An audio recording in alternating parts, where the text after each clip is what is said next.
Assalamualaikum warahmatullahi wabarakatuh. Perkenalkan, kami dari kelompok 6 Pendidikan Kimia 2018 kelas Palembang, Universitas Sriwijaya yang beranggotakan saya sendiri, Nani Mariliati, saya Maftu Ghazali, saya Rianda Marta Derici akan menampilkan video praktikum yang telah kami lakukan. Selamat menyaksikan. Tujuan percobaan pada praktikum kali ini adalah untuk membuat asam cuka secara enzimatik. Dasar teori.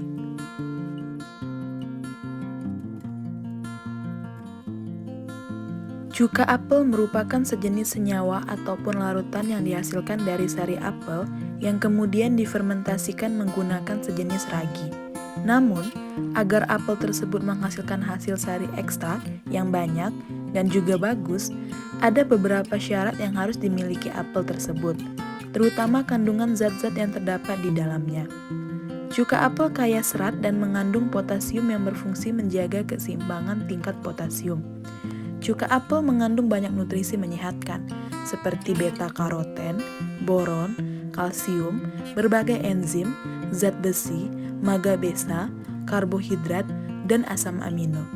Cuka apel membantu menjaga keseimbangan asam atau alkali di dalam tubuh. Asam hidroklorid pada cuka apel dapat membantu pencernaan. Alat yang digunakan: saringan, gelas ukur, pipet tetes, timbangan, pisau, wadah fermentasi, blender, botol, dan juga serbet. Bahan yang digunakan: buah apel, ragi, asam cuka, gula, dan juga air.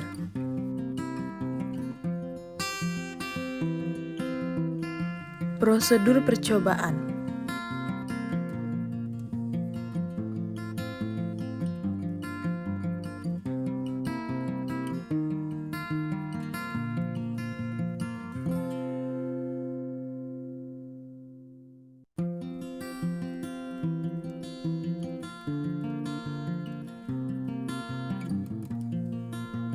Cuci buah apel sampai bersih dengan air mengalir.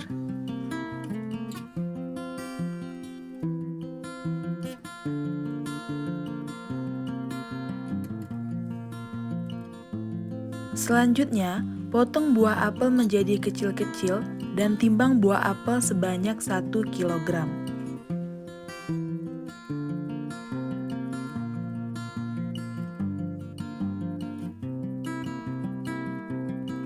Selanjutnya kita timbang gula sebanyak 25 gram.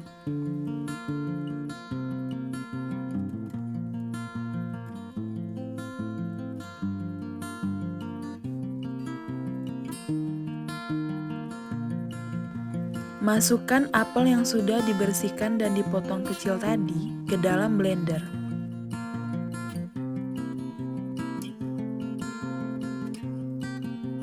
Kemudian masukkan gula sebanyak 25 gram.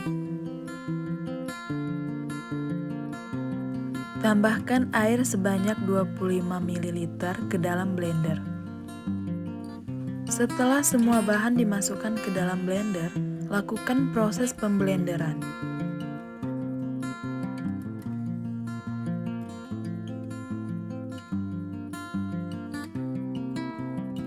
Kemudian, kita lakukan proses penyaringan untuk mendapatkan ekstrak apel.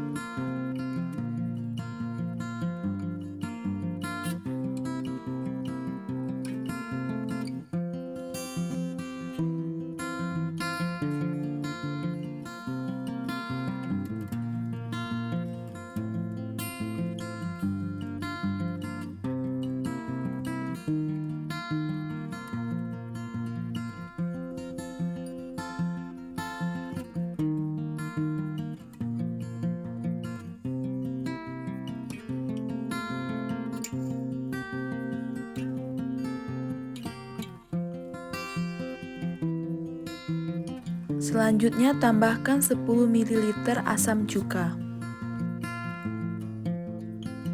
Aduk hingga merata.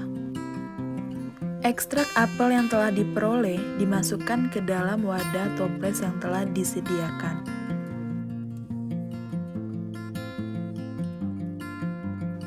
Kemudian, masukkan ragi sebanyak 10 gram.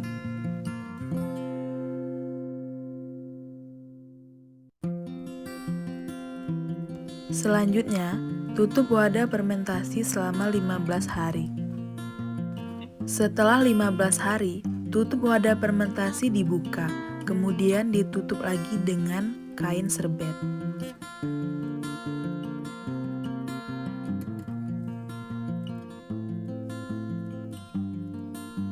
Lanjutkan fermentasi selama 7 hari. Setelah dilakukan fermentasi selama 7 hari, saring cuka apel tersebut.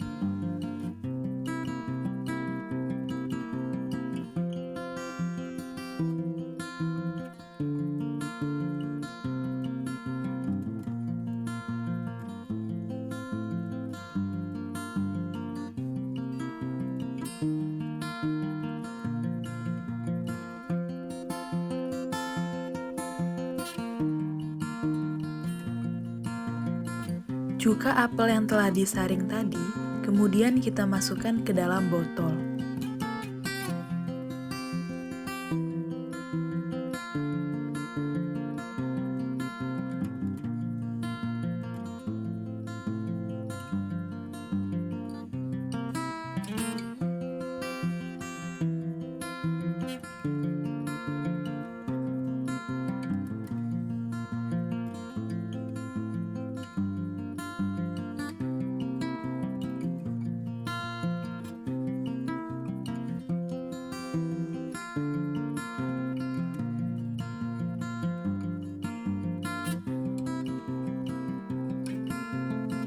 Pembahasan.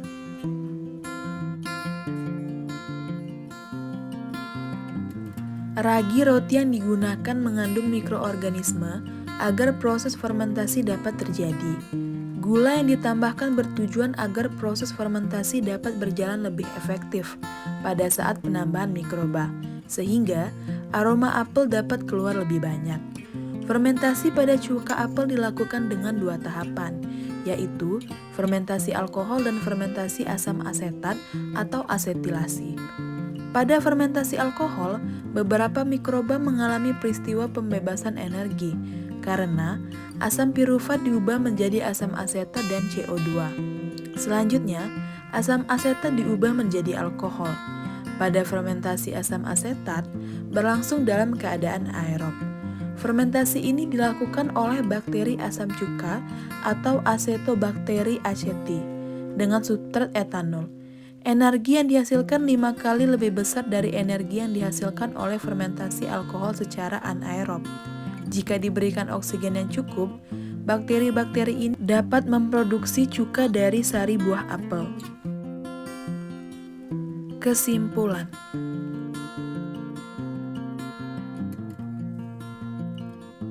Fermentasi pada cuka apel dilakukan dengan 2 tahapan, yaitu fermentasi alkohol dan fermentasi asam asetat. Pada fermentasi alkohol, beberapa mikroba mengalami peristiwa pembebasan energi karena asam pirufat diubah menjadi asam asetat dan CO2. Selanjutnya asam asetat diubah menjadi alkohol. Setelah itu, dilakukan proses fermentasi anaerobik atau menggunakan oksigen agar didapatkan cuka apel yang lebih murni. Itulah video praktikum kami tadi. Jika ada kesalahan, kami mohon maaf. Saya akhiri, wabillahi taufiq walhidayah. Wassalamualaikum warahmatullahi wabarakatuh.